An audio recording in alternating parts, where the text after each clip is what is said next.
During crane and lift operations, there is an accident.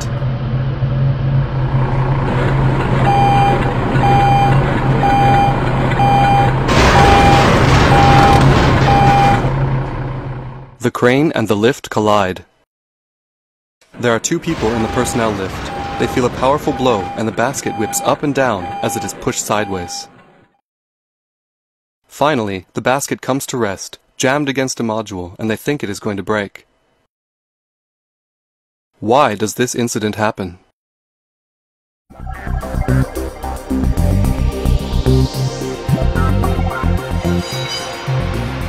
It is a stressful day on the base. An inspection of some welding work is planned. A lift is needed to carry out the job. In the immediate vicinity, a crane is in operation. The lift operator puts the lift in place. He is not certified for the job. The crane starts moving. Stop the crane. Repeat, stop the crane. A serious accident has been avoided. The crane operator and banksman inform the lift operator of the near accident. Nevertheless, later the same day, this happens. The lift operator puts the lift in place to conduct a new inspection. He goes off to get some tools. In the meantime, the banksman notices that the lift has been placed near the path of the crane and moves it just a meter or so. He doesn't think there is going to be any more work using the lift that day, so he doesn't inform the lift personnel. After a few minutes, the lift personnel come back. The lift operator sees that the lift has been moved. The wheels are up on the plate over the cable duct, so he backs it up about a meter to get back on a safe surface. The work basket is lifted high over the ground. The crane operator and banksman assume that the crane path is clear.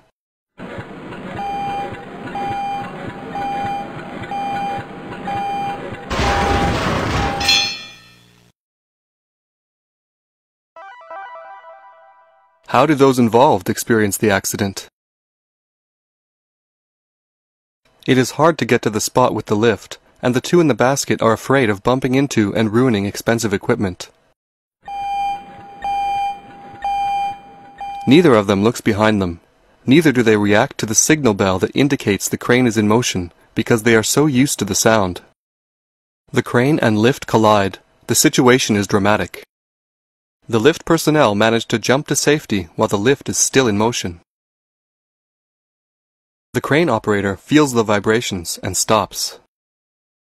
He can't see the lift basket, and it takes about 2 or 3 minutes before he finds out what happened.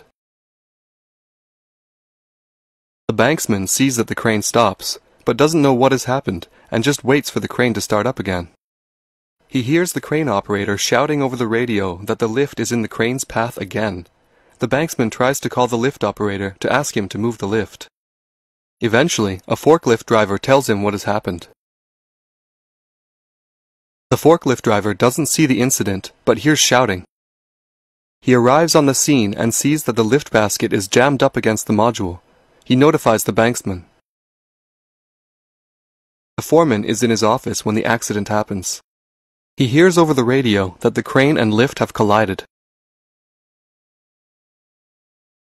The mood after the accident is tense, and those involved blame each other. Fortunately, this incident only results in minor physical and psychological injuries, and minor material damages. The results could have been extremely serious.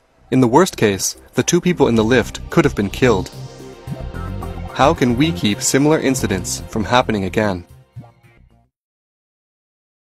All personnel involved shall be well acquainted with applicable regulations and procedures for crane and lift operations. They shall have necessary training and certificates. A safe job analysis, SJA, shall always be conducted before operations in the vicinity of cranes. Various work operations must be coordinated. There shall always be communication between work operations that are conducted in the vicinity of each other.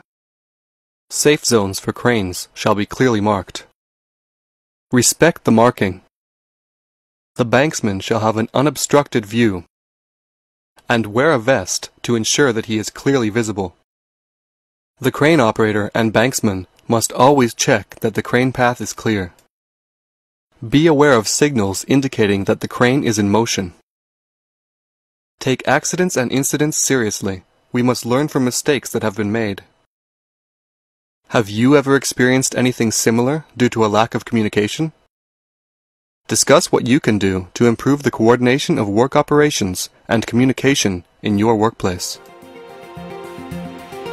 Our work is never so important nor so urgent that we don't have time to do it safely.